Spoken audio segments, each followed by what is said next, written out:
The second little pig met a man with a bundle of sticks and said, "Please, man, give me those sticks and build me a house." So the man did, and the little pig built his house with them. Then along came the wolf and said, "Little pig, let me come in." "No, no, not by the hair of my chinny chin chin." "Then I'll huff, and I'll puff, and I'll blow your house in."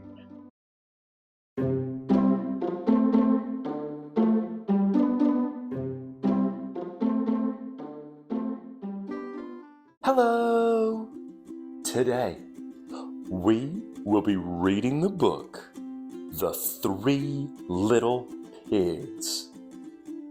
Let's dive on in. Once upon a time, there was an old sow with 3 little pigs.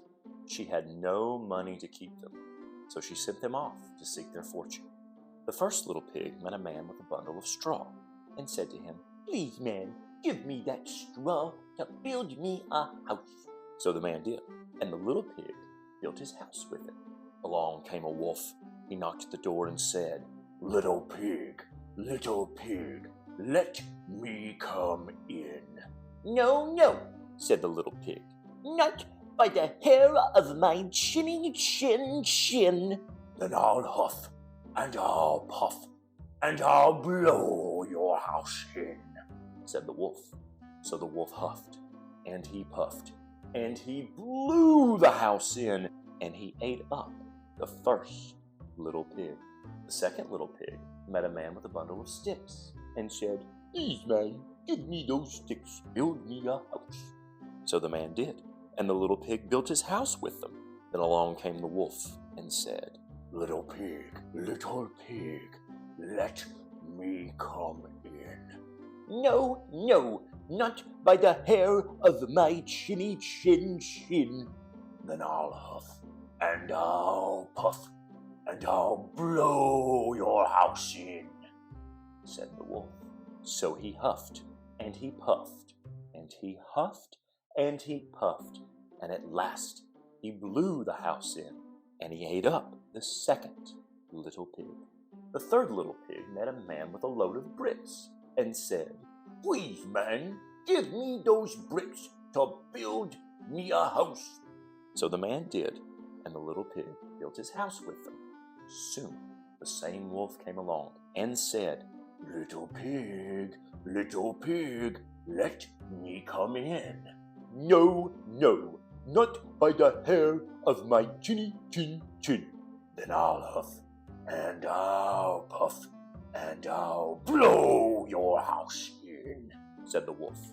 Well, he huffed, and he puffed, and he huffed, and he puffed, and he huffed, and he puffed, but he could not blow the house in.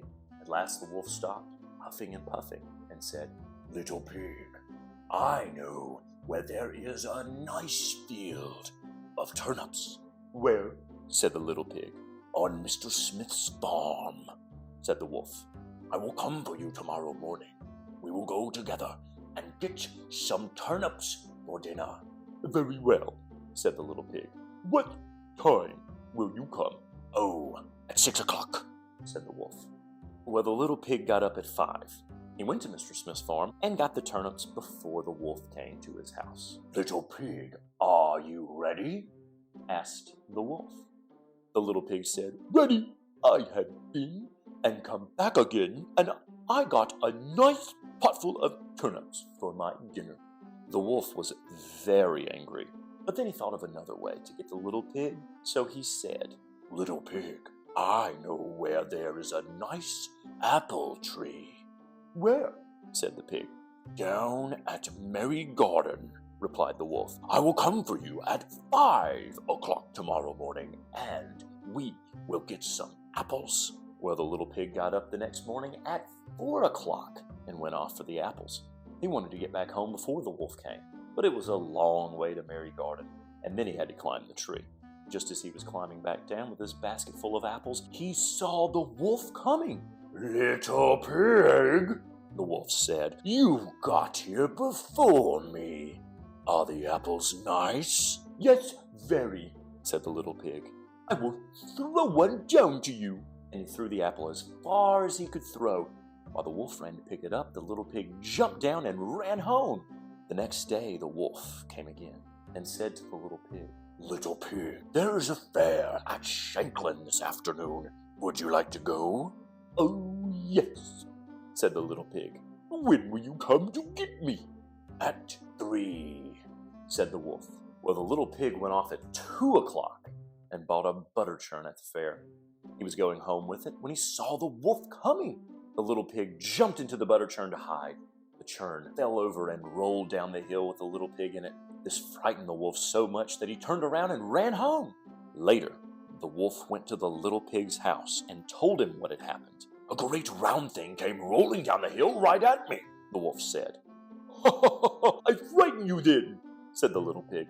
"I went to the fair and bought a butter churn. When I saw you, I got into it and rolled down the hill." The wolf was very angry indeed. "I'm going to climb down your chimney and eat you up," he said. When the little pig heard the wolf on the roof, he hung a pot full of water in the fireplace. Then he built a blazing fire. Just as the wolf was coming down the chimney, the little pig took the cover off the pot, and in fell the wolf. The little pig quickly put on the cover again, boiled up the wolf, and ate him for supper. And the little pig lived happily ever afterward. The end. Remember, reading is fun, and reading is for everyone. I'll see you soon.